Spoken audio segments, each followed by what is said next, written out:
Welcome, Thunderbird Nation, to the Thunderbird Coaches Show. This is episode 16. We are here with Maizen Fausett and Coach Todd Simon. Welcome, guys. Appreciate you being here. Thank you. The Coaches Show is brought to you by the Warehouse Bar Plus Kitchen.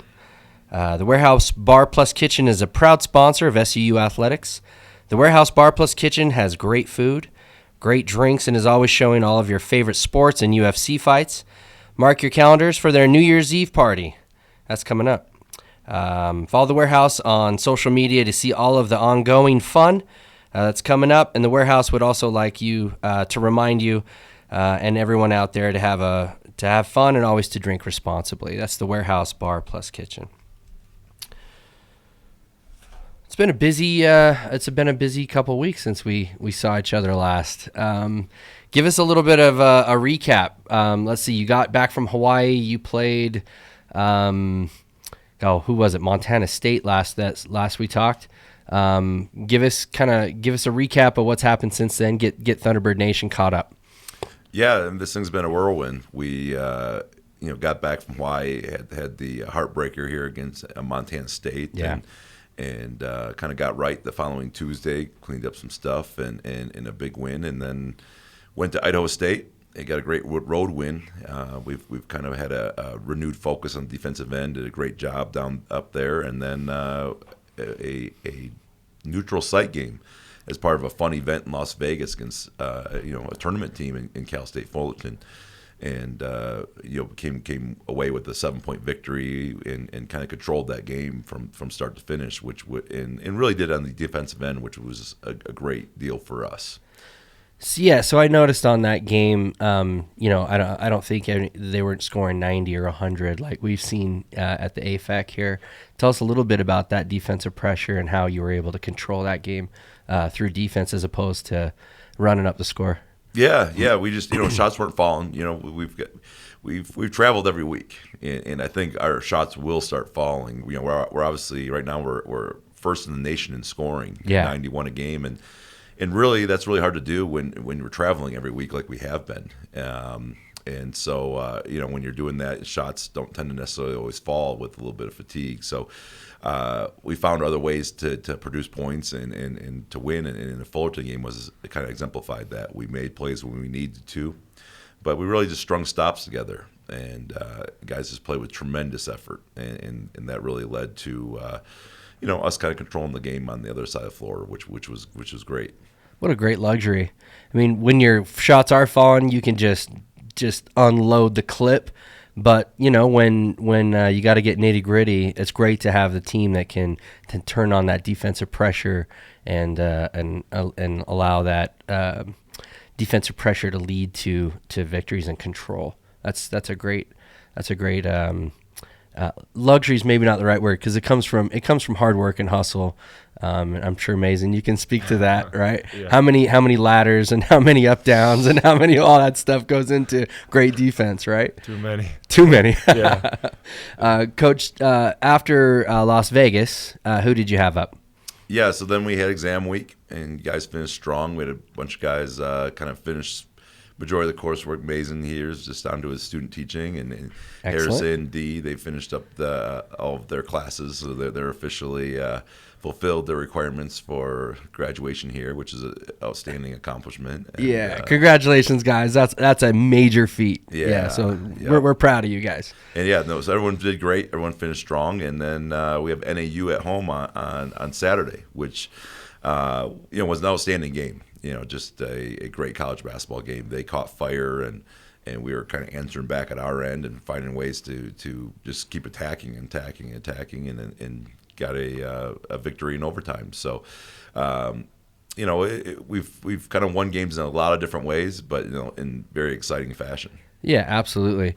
Let's break down the NAU game a little bit. Man, they had. I was talking to Maizen before we got on the air.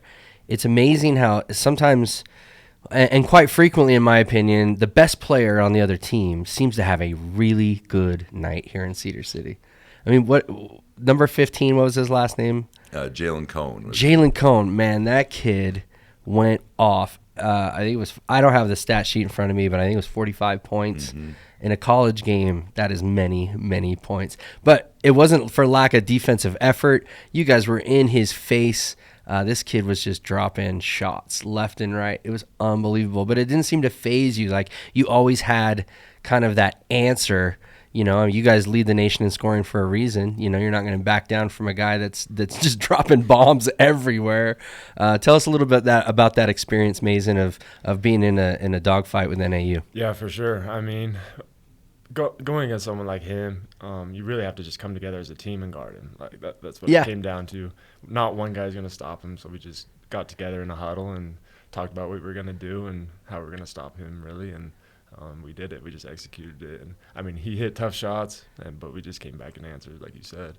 And that was just it. That was team defense. I love that you guys huddled and then figured it out, right? Like, you guys have a lot of good senior leadership and a lot of guys on the team that are team first guys, and they're like, hey, let's just get together. It's going to take all five of us. Yeah, I like that. Also, I noticed that Harrison Butler had just an incredible night on both sides of the floor. Speak to that a little bit, Coach. Him and of course, Tavian Jones had a great night as well, 30-plus, I believe. But I was really impressed with Harry's game and on both sides of the floor. Yeah, they really stepped up, and Harrison, we asked him down that stretch to guard Jalen Cohn. Yeah. Maybe a foot shorter than him sometime, but he did a great job, and we threw the kitchen sink. We changed about 5 different coverages, and Harrison did a great job on that end of the floor and got some key blocks, but and then the offensive end of the floor, he goes for 23 and just played a very disciplined game, attacking, cutting, catch and shoot threes, and just making plays. And Tev was the same way. Tevian gets to the free throw line, career high, and we got after him and challenged him a little bit not to settle and say, hey, look, they're not going to be, they can't guard us at any position on the floor. Let's work together here and just keep attacking the paint until it stops working, and it never stopped working. Yeah, you forced their hand, and there was no answer for it, right? Mm-hmm. Yeah, like you said, they're pretty much unguardable 1 through 5. Drake had another. He was driving to the paint and getting layups pretty much. I mean, he had. Speaking about their size gave us a little problems when they went small on the offensive side, but man, on the defensive side, you just put them in the rim. It was pretty sweet to watch. Yeah. Any other remarks on the Cal State Fullerton, Idaho State, NAU stretch? No, I mean 4 in a row is tough to do in college basketball. It's especially with away games and neutral site games and all that good stuff. So that was a good stretch for us to find ourselves, and especially when you're losing heartbreakers to Kansas and New Mexico earlier in the season. Who's still undefeated, and you lose a couple of those heartbreakers the way we lost to Montana State. You can very easily kind of lose your juice or get discouraged, and instead we've battled back and take 4 in a row, and we have a big one against Colorado coming up on Wednesday. That's incredible. I didn't think of that. Yeah, you guys did have a heartbreaker, and to take that energy, sometimes it can be negative energy, but you guys turned it into motivational energy, and really ended up putting it to the next 4 opponents. That's a testament to your grittiness, your stick-to-itiveness, and your will to win. So that's awesome. We'll talk about Colorado in just a sec, Coach, but I want to highlight this gentleman next to you for a few minutes. Coach, introduce your guest. We kind of said what his name is, but give a quick introduction to your guest here. Yeah, Maizen Fausett. I think it's safe to say he's going to go down as a Thunderbird legend here, and all-timer. All-timer. He's dotting the record books, our all-time leading rebounder in Division I history, and imagine he'll be a top 5 scorer, and a lot of other categories as well. But most importantly, he's a winner. He's helped us to a lot of wins these last few years, 51 wins in the last 2.5 seasons. And one of the higher winning percentages on the West Coast, and I think that's the number one stat you could say about him is he's a winner, and he's all around. I mean, just a joy to be around. Same guy every day, and he'll always be family because he's feels like we've been together for a quarter of my life. For so years.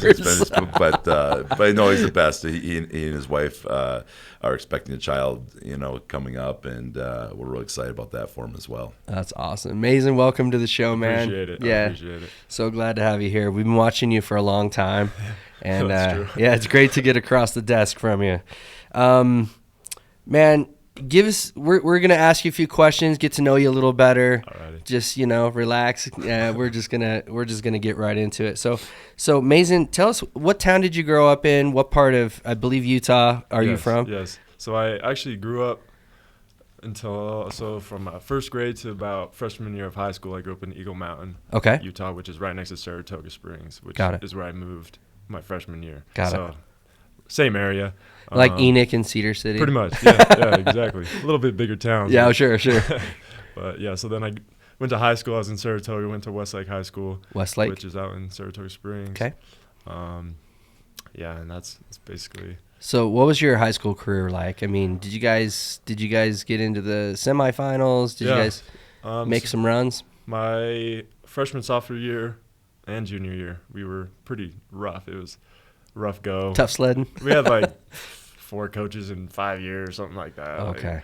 Like, changing it up all the time on us, but we finally settled down, got a good coach. My senior year, we made it to the semis, ended up losing, but we had a good run. Yeah, absolutely. Had a good group. It was a lot of fun. So, out of that, what was your favorite moment from your high school career?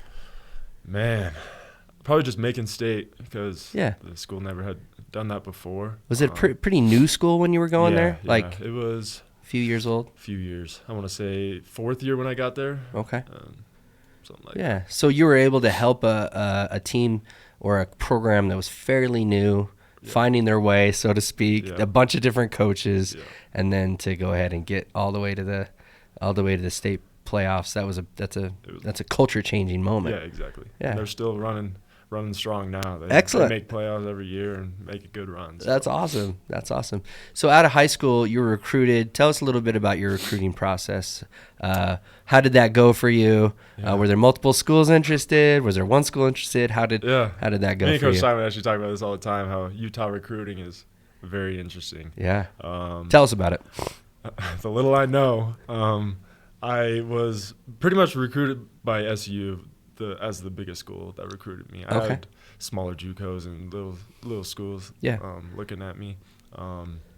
So they offered me, and I was excited because it's a D1 school. I wanted to keep playing, so I knew that was my opportunity. I actually was recruited by the coach before, Coach Simon. Sure. And so I didn't know what was going to happen because I committed pretty early, I would say. Okay. In the recruiting process, I committed pretty early, and then I ended up going on my mission, and then I found out he got fired or left or coaching. whatever Yeah, coaching change. Switched, and then I was like, oh boy, I don't know what I'm gonna do. But my senior year of high school, Coach Wardenberg was my assistant coach. Okay. And then he came down here and started talking to me about how I still had a chance to come play here and everything. So that's basically how that went down. Awesome. And so I just stuck with it and finished my mission, came here, and everything's been good since. Let's talk a little bit about that time you spent on a mission. Where did you serve? I went to Fort Worth, Texas. Okay. Yeah. You were probably in Fort Worth the same time I was in Dallas. Oh yeah. Yeah. Yeah, it's a nice area. Lots of food to eat. Lots of great food. Yeah, they don't mess around down there. Did you gain any weight on your mission? Yeah, I did. Okay, good. Tell us a little bit about some things that you experienced or maybe learned on your mission that kind of translated into the discipline necessary to be a D1 athlete. For sure.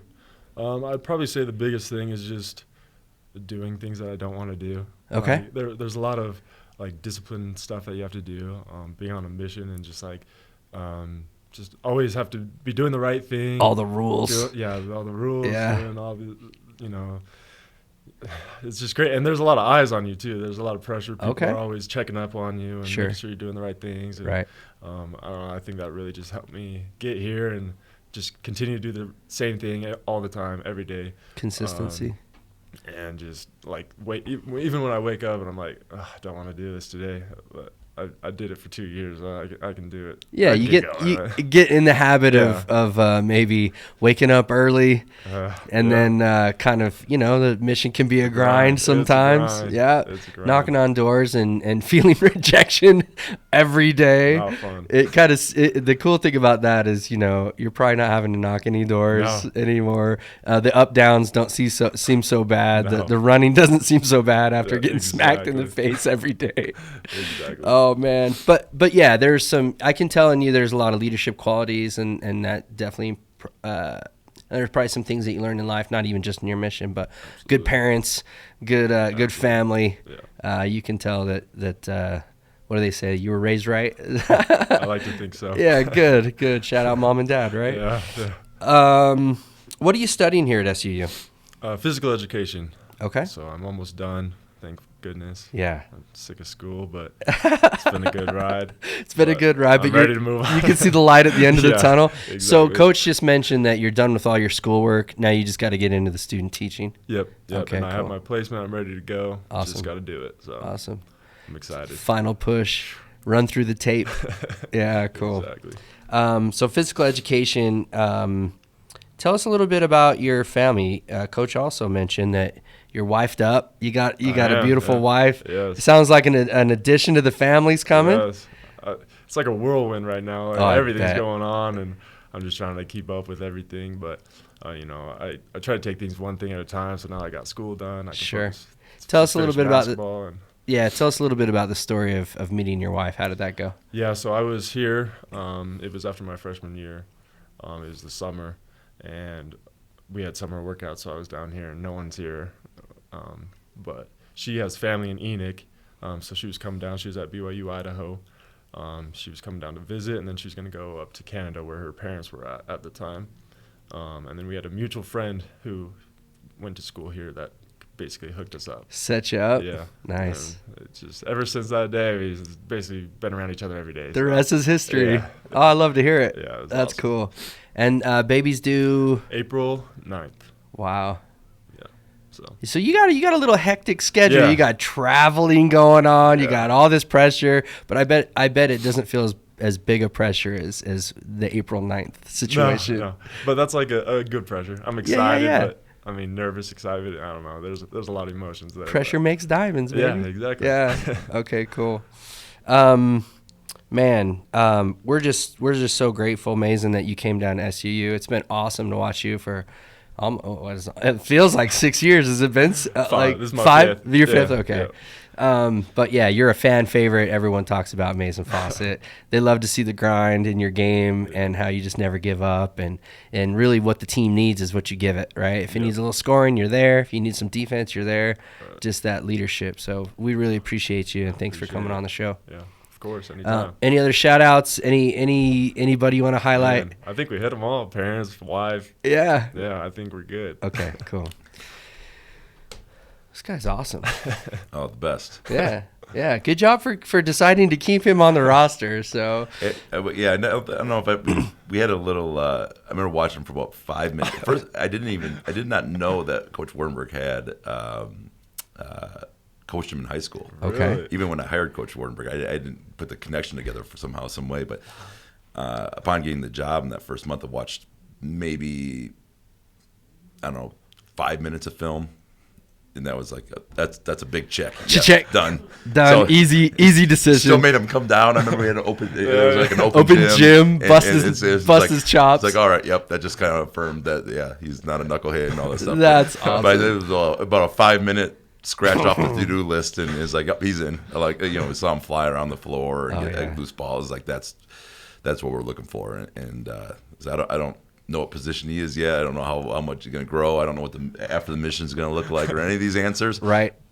But that's it right there. Yeah. We'll figure it out. He had the intangibles, right? Not the measurables, just, the intangibles. Yeah, we're all about a mindset here, and he already had that competitive mindset, and then it became more about like, is he gonna go somewhere else after his mission? Right. Like, it's more about like, I mean, what's sure. Wait a minute, who's waiting in the wings? Yep, and but yeah, it ended up working out pretty good. Fantastic.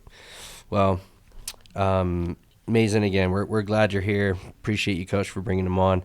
Let's kind of switch gears here. Let's look at the opponents we've got coming up. So we've got kind of waiting there, just kind of staring us down as conference here in a couple weeks. But before we get there, you mentioned we have Colorado coming up.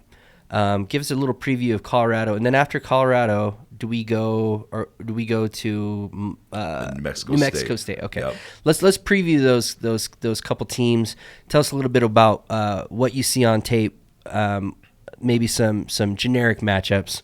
Coach Fitz hates to give X's and O's on this show, and that's fine. But as fans, I think we kind of like to at least look to know what to look for and be more engaged in the game. So if we hear you say, hey, they've got this scorer, they've got this guy, it helps us kind of get more engaged in the game.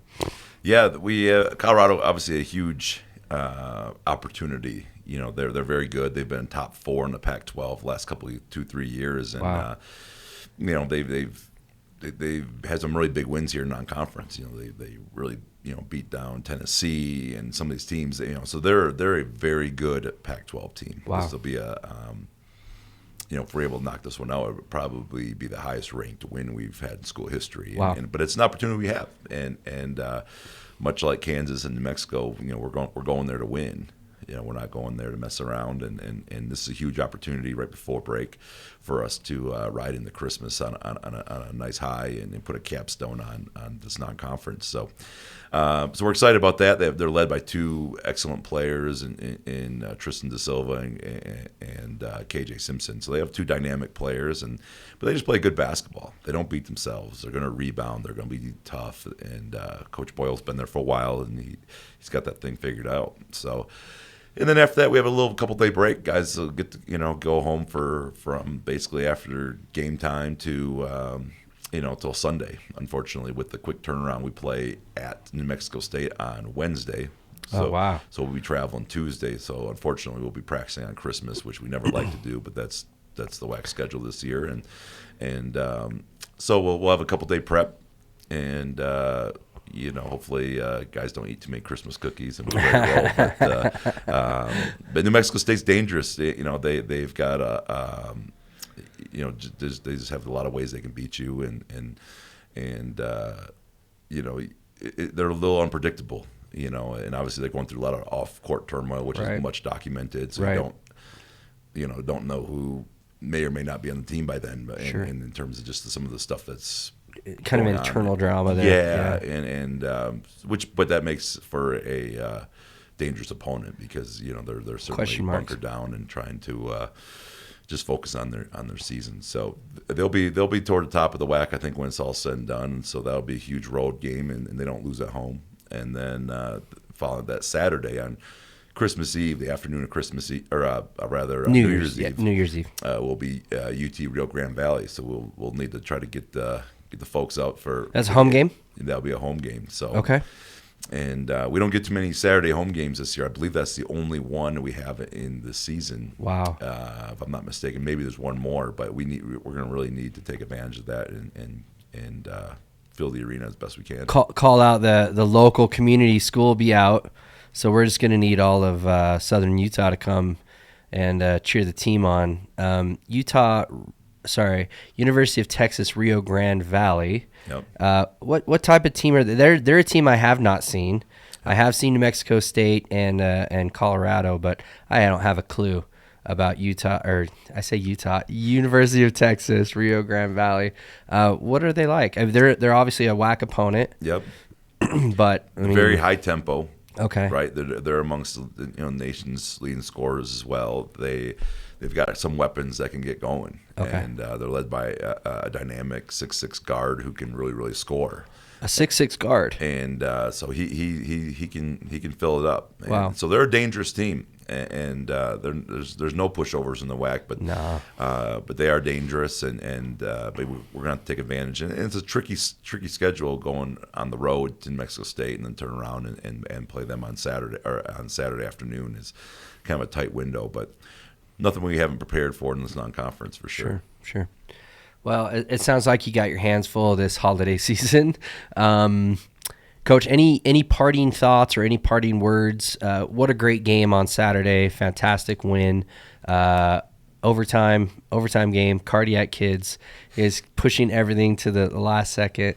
But as a fan, it's a blast to watch. You guys play so hard and just dynamic athletes. It's just a pleasure. It's so fun to watch. But do you have any other parting comments before we sign off? Yeah, no, it is. This is an exciting group, and to have this talent collected, they've won a lot of games, and we'd encourage everybody bring 10 more friends to the game. We really, would love to get these, the arena a little more filled, especially for these guys' last go round. These seniors deserve a fair send off this year, and Absolutely. And we'd certainly love to get that attendance up a little bit. Fantastic. So ladies and gentlemen that are listening to the podcast and to the YouTube channel, grab some friends. It's going to be a great night. New Year's Eve, Saturday. It's a day game. So come on out, support your guys, and go T-Birds, right? So for Coach Todd Simon and Maizen Fausett, I'm John Smith. We'll sign off.